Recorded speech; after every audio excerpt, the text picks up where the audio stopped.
My brother raised his glass and said, "To the best daughter in the family." Everyone laughed.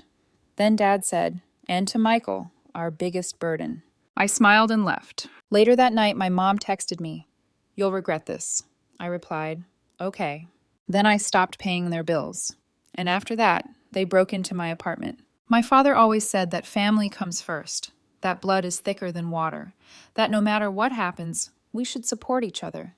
For years, I believed him. My name is Sarah Carter. I run a successful plumbing company built from scratch with my own hands. My crew respects me. My clients trust me. My name stands for quality work in this city. I'm not rich, but I make enough to live well and enough to make sure my parents never had to struggle. Because for years, I paid for everything. Their mortgage, their bills, their vacations, even the food on their table. Meanwhile, my younger brother, Alex, still lived at home.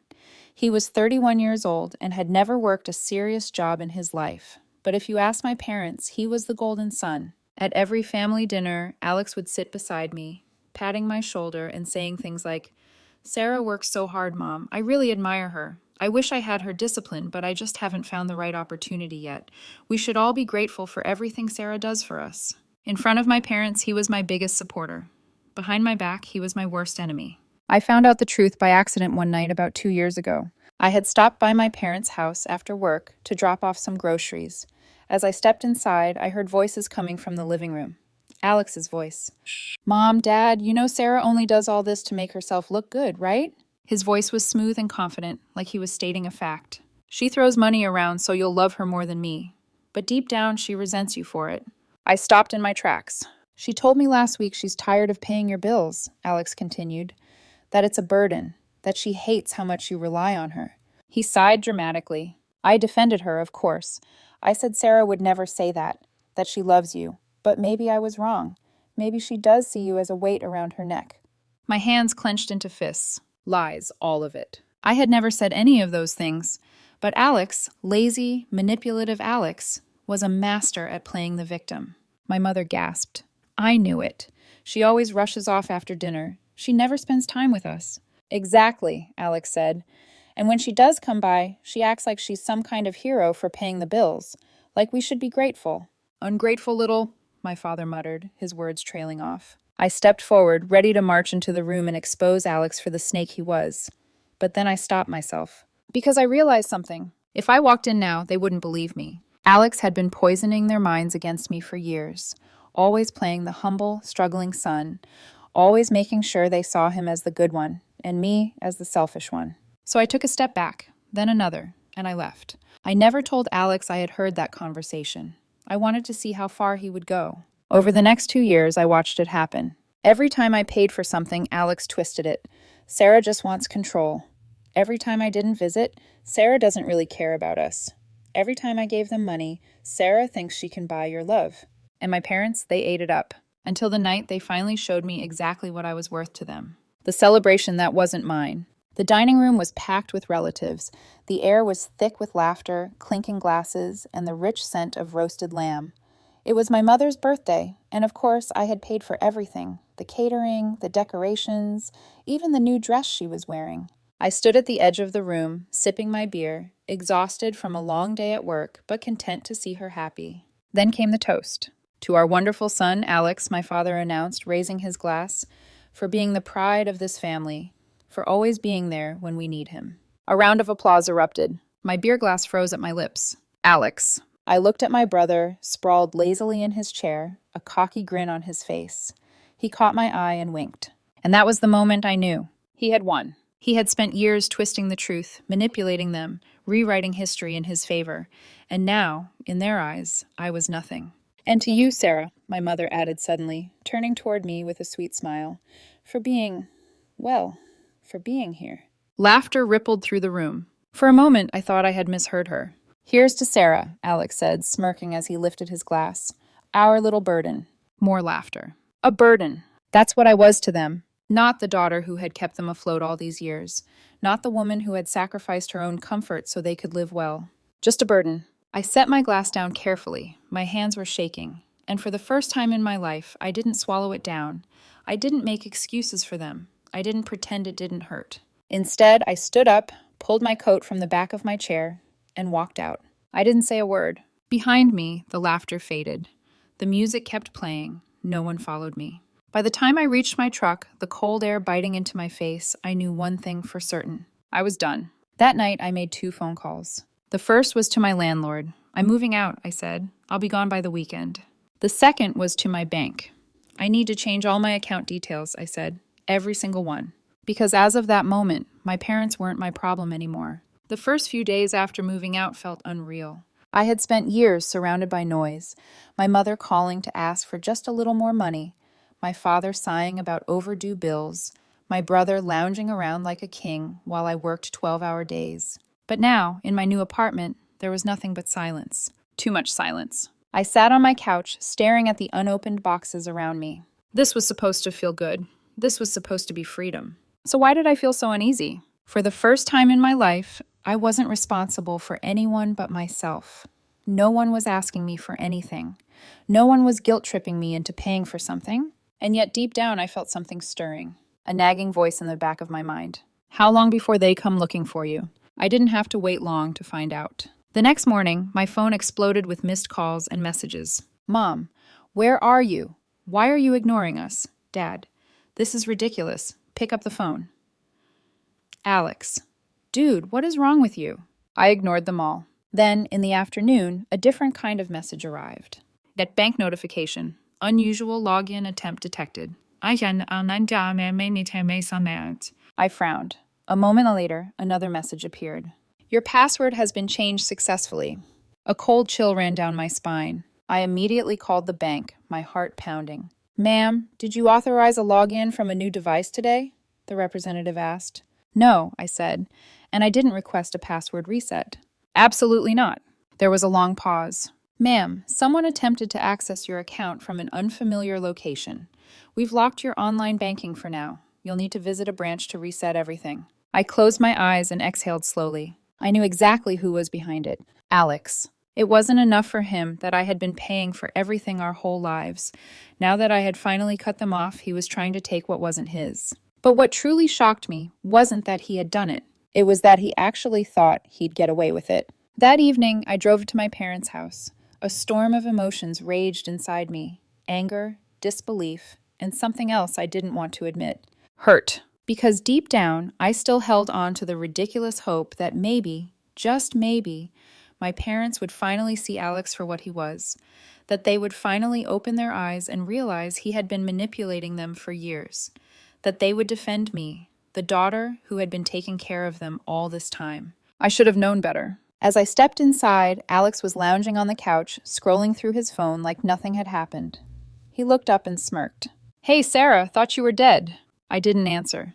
I just tossed my phone onto the coffee table, the fraud alert message still glowing on the screen. Alex's smirk twitched. "Oh," he said, "that." "Yeah," I said, my voice calm but cold. He leaned back, stretching. "Relax, I was just checking something." I took a slow step closer. "You were trying to steal from me." He scoffed. "Come on, Sarah, don't be so dramatic. It's not like you ever said you wouldn't keep helping out. You just walked away, expecting us to figure things out. What did you think was going to happen?" I just stared at him. His confidence, his arrogance, the way he acted like he was the victim. Did he even believe what he was saying? Before I could respond, my mother stormed into the room. "There you are," she snapped, her face red. "Do you have any idea what you've done?" I turned toward her, but she was already charging ahead. "Your father's blood pressure has been through the roof. I had to cancel my hair appointment because I was so stressed. And Alex," she gestured dramatically toward my brother, "has been trying to keep everything together while you've been off sulking." I blinked. "Trying to keep everything together?" I repeated, my voice quiet. "By hacking into my bank account?" She waved a hand dismissively. "Oh, don't be ridiculous. Alex was just trying to see if you were still part of this family." I stared at her, feeling my stomach drop.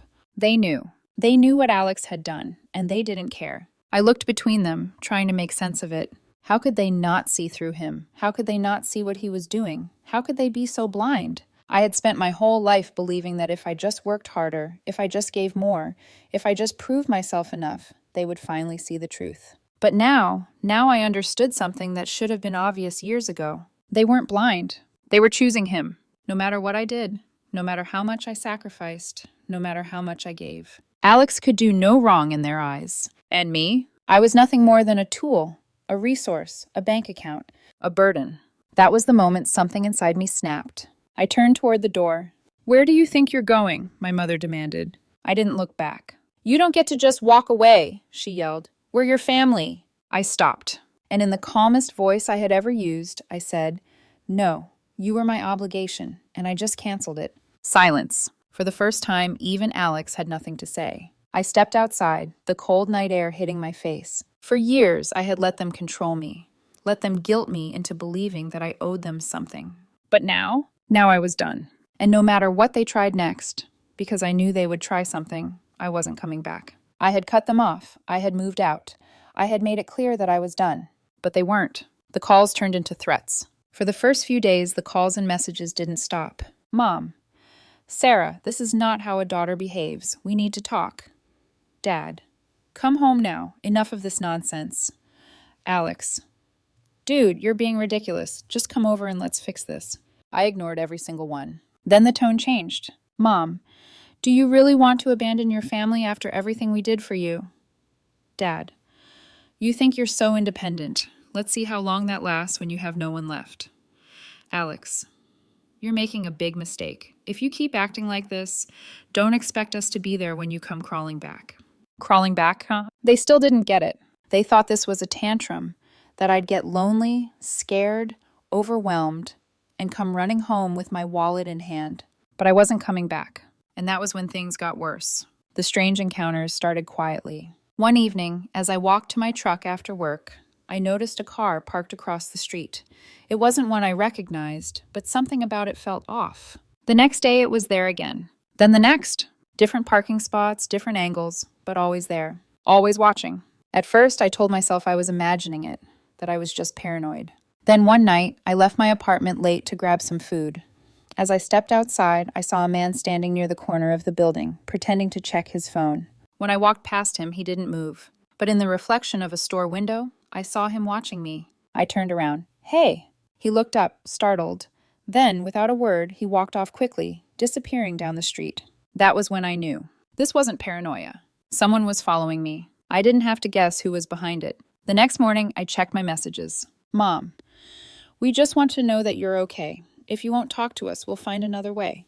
Another way. They had hired someone to watch me. I had left them, and instead of respecting my decision, they were tracking me like I was a criminal. For the first time since this whole thing started, I felt something I hadn't expected. Fear. Not just anger, not just frustration. Real fear. Because this wasn't about money anymore. This was about control.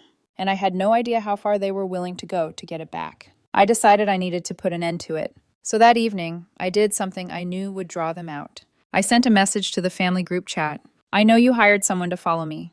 Stop now, or I'll go to the police." Less than a minute later, my phone rang. "Mom." I picked up. "How dare you threaten us?" she hissed. "We're just worried about you." "You're spying on me," I said, my jaw clenched. "We just want to make sure you're safe," she snapped. "But I see now, you don't care about this family at all." I let out a short, humorless laugh. "That's funny," I said, "because I cared for this family every single day until I finally realized something." "Realized what?" she demanded. "That you don't actually love me," I said, my voice steady. "You just love what I can do for you." Silence. Then her voice dropped, sharp and icy. "You think you're so smart, so independent.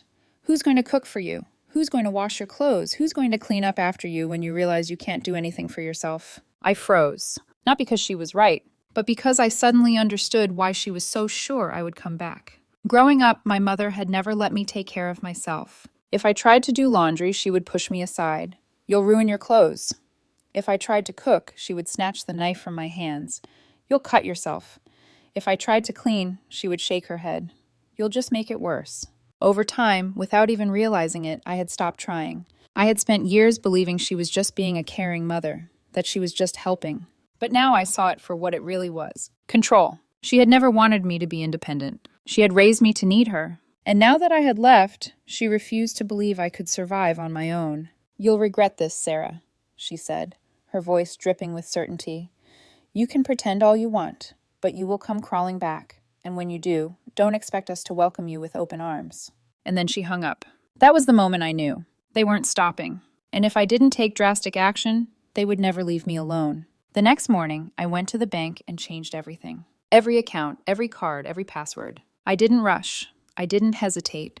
I sat there calmly while the banker processed the changes, my hands steady, my mind clear. When I walked out, I made another call, this time to a lawyer. I need to make sure my family has no access to me, I said.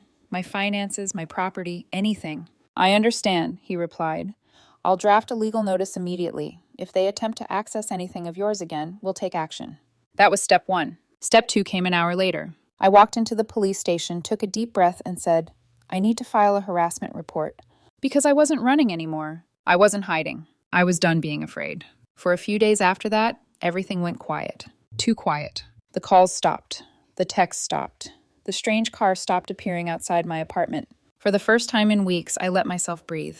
Maybe, just maybe, they had finally given up. Then, one evening, I came home from work and immediately knew something was wrong. My apartment door was slightly open. My stomach twisted. I was sure I had locked it that morning. I stepped inside slowly, my muscles tight, my heart pounding.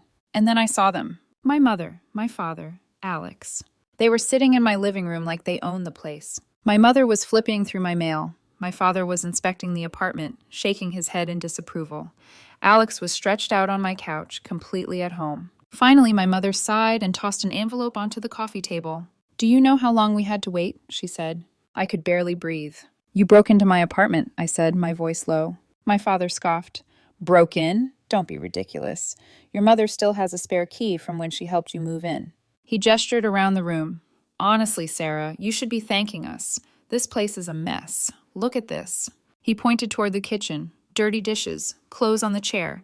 Is this really how you want to live? I couldn't even register his words. My mother smiled, like this was all perfectly normal. I knew you'd need us, she said. You're not ready to live on your own. You think you can just cut off your family and suddenly be independent? Who's going to take care of you? I took a deep breath. You need to leave, I said. Alex laughed. Relax, we just came to talk. I turned to him, and something in my stare must have changed because his smirk faltered. I'm calling the police, I said. My mother's eyes widened. Sarah, don't be dramatic. I pulled out my phone. My father stood up sharply. Enough of this nonsense. You've made your point. Now it's time to come home. I stared at him. Home? You've had your little rebellion, he said. Now it's time to grow up. You're coming back with us, and this foolishness ends now. For a split second, I almost laughed. They really thought they could force me back. I raised my phone. You have 10 seconds to leave before I call the cops. Silence filled the room. Then my mother's face twisted with anger. You're really going to call the police on your own family? She hissed. You stopped being my family the moment you broke into my home, I said. She stood, shaking. After everything we've done for you. Done for me? I let out a bitter laugh. You raised me to serve this family. You used me as a bank. You never saw me as anything but a tool. Her face flushed. We sacrificed for you. We gave you a home. You gave me a prison, I said. She stepped closer, her voice sharp. And what happens when you fail, Sarah? Because you will fail. You don't know how to live without us. You're going to crawl back one day, begging for help. I hit dial. The moment she heard the ringing, her face went pale. You're really doing this, Alex muttered, standing up for the first time. My father grabbed my mother's arm. Enough, let's go. But she wasn't done. You think you've won, she spat. You think you can erase us from your life? I met her gaze. Watch me. And with that, they left. 20 minutes later, the police arrived. I told them everything. The stalking, the break-in, the threats. They took my statement, checked my locks, and warned me to stay alert. Do you want to press charges? The officer asked. I hesitated. Just a restraining order, I said, because this wasn't about revenge. It was about ending it. That night, I locked my door and stood there in the quiet, truly alone for the first time. And for the first time in my life, I felt something I had never felt before. Peace. Peace didn't last. It never does. Not when people like them realize they've lost control. 3 days after the restraining order was filed, my phone buzzed with a notification. Unknown number. I didn't answer. I already knew who it was. A second later, a message came through. You think a piece of paper can stop blood? I stared at the screen, my chest tight, then calmly took a screenshot and forwarded it to my lawyer. Then I blocked the number. 10 minutes later, another message from a different number. Your mother hasn't slept. You're killing her. Block. Screenshot. Forward. By the end of the night, there were 7 numbers. I didn't cry. I didn't panic. I documented everything. Because fear was what they wanted, and I was done feeding it. The following week, I changed my routine completely. Different grocery store, different gym hours, different route to work. I installed a camera at my front door and another facing the parking lot. I upgraded my locks. I told my neighbors exactly what was going on. "If you see them," I said, showing photos, "call the police. Don't talk to them." They nodded without hesitation. It was strange how quickly strangers could protect me when my own family never had. Then came the package. No return address. It was waiting outside my door when I came home one evening. My stomach dropped. I didn't touch it. I called the non-emergency police line and waited inside until an officer arrived. They checked it, opened it carefully. Inside was a photo album. Old pictures. Me at 6 years old, standing behind Alex while he blew out birthday candles. Me at 12, holding his jacket while he laughed with friends. Me at 20, smiling stiffly at a family dinner, already exhausted. On the first page, written in my mother's handwriting, "Family is forever." The officer looked at me. "Do you want to add this to the report?" "Yes," I said immediately. No hesitation this time. Court was scheduled faster than I expected. Apparently, repeated violations of a restraining order tend to get a judge's attention. My parents sat on one side of the room. Alex sat beside them. None of them looked at me, not until I sat down. My mother's eyes filled with tears instantly, like a switch had been flipped. My father stared straight ahead, jaw clenched. Alex looked bored. When the judge asked me to speak, I stood. My voice didn't shake. "For years, I financially supported my family," I said. "Not because I wanted to, but because I was expected to. When I stopped, they began harassing me, following me, breaking into my home, threatening me." My mother let out a quiet sob. The judge didn't look at her. I continued, "I asked for boundaries. They ignored them. I asked for space. They escalated." I took a breath. "I am not asking for punishment. I am asking for protection." Silence filled the room. Then the judge spoke. "The restraining order will be extended to 2 years, he said. "Any further contact will result in immediate legal consequences." My mother gasped. Alex finally looked up. My father's face went pale. For the first time, they understood something. This was real. Outside the courthouse, my mother tried one last time. "Sarah," she whispered, tears streaking her face, "please." The bailiff stepped between us instantly. "No contact," he warned. I didn't even slow down. I walked past her, past all of them, out into the sunlight. My hands were shaking, but not from fear, from relief. That night, I sat on my couch, the apartment quiet except for the hum of the city outside. I thought I would feel empty. Instead, I felt light. I wasn't someone's backup plan anymore. I wasn't a wallet. I wasn't the responsible one, the fixer, the sacrifice. I was just me. And for the first time, that was enough.